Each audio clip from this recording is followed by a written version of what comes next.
அனைவருக்கும் வணக்கம். தேசிய மீனவர் மன்றம் என்று சொல்லக்கூடிய national federation of the fishering work மீனவர் தொழிலாளர் சங்கத்தின் சார்பில் இன்று டிசம்பர் 4 இந்திய கடற்படை தின வாழ்த்துக்களை தெரிவித்துக் கொள்கிறோம்.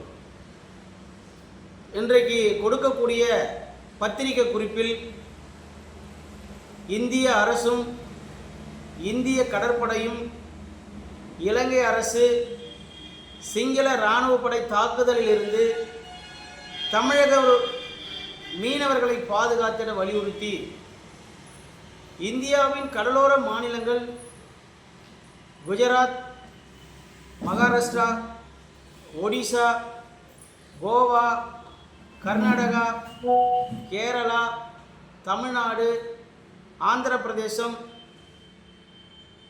உள்ளிட்ட மேற்கு வங்காளம் 9 கடலோர மாநிலங்கள், அதனைத் தொடர்ந்து புதுச்சேரி, லட்சத்தீவு, அந்தமான் நிக்கோபார் உள்ளிட்ட 3 கடலோர யூனியன் பிரதேசங்கள் மொத்தம் 12 கடலோர பிராந்தியங்களில் தமிழ்நாடு கடலோர மாநிலம் முக்கியம் வாய்ந்ததாக இன்றைக்கு கருதப்படுகிறது. மீன்பிடி தொழில் மற்றும் ஏற்றுமதி இறக்குமதி மூலம் இந்தியாவிலே தமிழ்நாடு இரண்டாவது இடத்தில் இருந்து வருகிறது. அது மட்டுமல்லாமல் அந்நிய செலவாணி ஈட்டுக் கொடுப்பதில் தமிழ்நாடு முக்கிய பங்கு வகிக்கிறது என்பதனை பெருமையாக சொல்லிக்கொள்ள விரும்புகிறேன். தற்பொழுது தமிழ்நாட்டில் ஏறக்குறைய 5893 மீன்பிடி விசைப்படகுகளும் 38,779 நாட்டு படகுகளை கொண்டு மீன்பிடிப்பில் ஈடுபட்டு வருகிறது. மற்றும் 11 லட்சத்துக்கு மேற்பட்ட மீனவர்கள் வாழ்வாதாரம் மற்றும் அதை சார்ந்து தொழில் செய்யக்கூடிய பல லட்சம் தொழிலாளர்களின் அன்றாட வாழ்வாதாரம் கேள்விக்குறியாக இருந்து வருகிறது.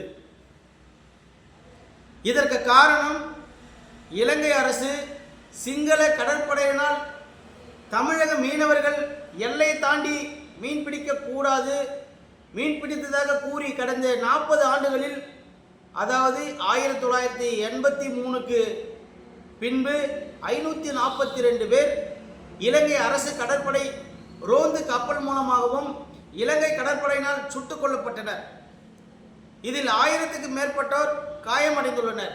1500க்கு மேற்பட்ட மீனவர்கள் ஊனமடைந்துள்ளனர். பலர் காணாமல் போய்விட்டனர்.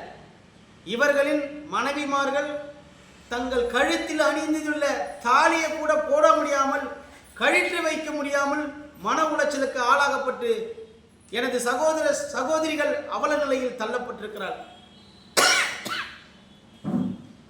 எந்த நாட்டிலும் நடைபெறாத கொடூர செயல் இலங்கை அரசு சிங்கள கடற்படை நடத்தி வருகிறது. இந்திய தேசத்தை பாதுகாத்து வரும் இந்திய அரசும் இந்திய அரசின் கட்டுப்பாட்டில் இயங்கி வரும் கடற்படையும் தயவு செய்து இவர்களுக்கு முழுமையாக பிரச்சனையில் இருந்து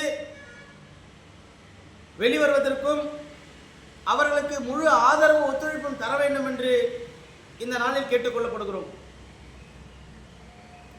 இந்திய கடற்படை தினம் கடைபிடித்து வரும் இந்த நாளில் தமிழக மீனவர்கள் மீது நடத்தப்படும் கொடூர தாக்குதலையும், மீனவர்கள் கைது, சிறையில் அடைப்பு, அபராதம், மீன்பிடி, படகுகளை சிறைப்பிடித்து ஏலவிடுதல் போன்ற தொடர் குற்றச் சம்பவங்களை தடுத்து நிறுத்திடவும், தமிழக மீனவர்களின் உயிரையும் உடைமைகளையும் பாதுகாக்க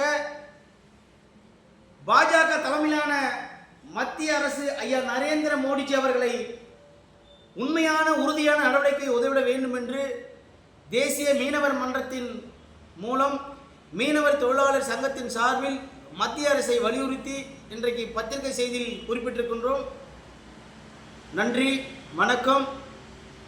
national federation of the fishering work national general secretary Alam Bombala. நன்றி, வணக்கம்.